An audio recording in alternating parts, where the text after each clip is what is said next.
Right, what I'd like to go over next is batoning using the draw section. Now this piece of wood here is far too big.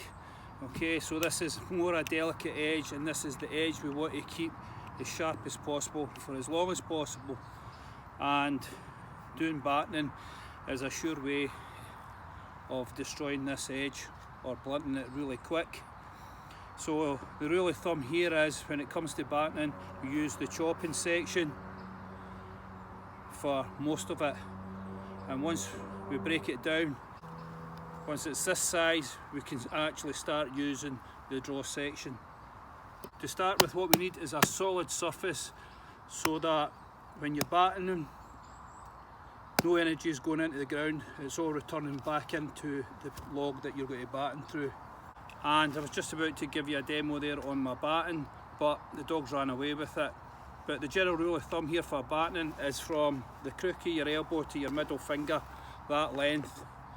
Okay, and that's what we want. We want it with knots near the top, where it's nice and heavy, right? And we want it as heavy as possible, and if you can, hardwoods to make your batten from. The thing with the tracker, especially this one, it has a saw along the top, and when we strike down it, sometimes this can jam into teeth. It's just something you're going to need to put up with if that's the style of tracker you have. Right, so to start with then, this log here, as I say, is too big for the draw section. So what we do is we get the chopping section in, hold it at a 45-degree angle, hit in, get a bite,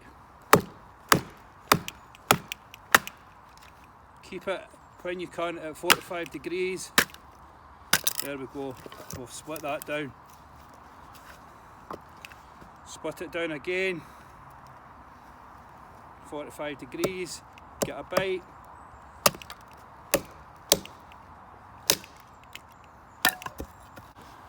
There we go. Once it's this size, this is when we can start to use the draw section to batten through.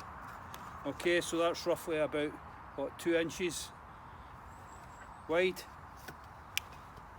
And this is where the draw section comes into its own, and the anvil.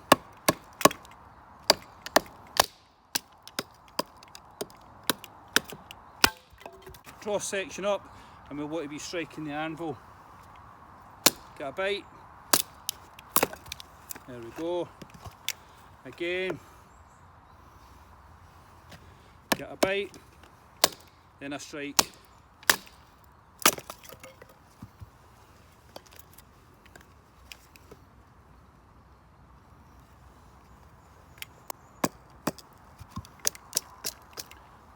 And with some woods, you can just use your hand,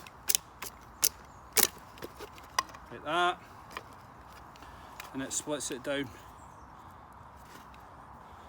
So that's when you would actually be using the draw section for batoning. Once it's down to, say, about 2 inches wide, that's the only time I'd recommend using your draw section. Try and preserve this edge and keep it for fine carving. Right, so there you go, draw section batoning.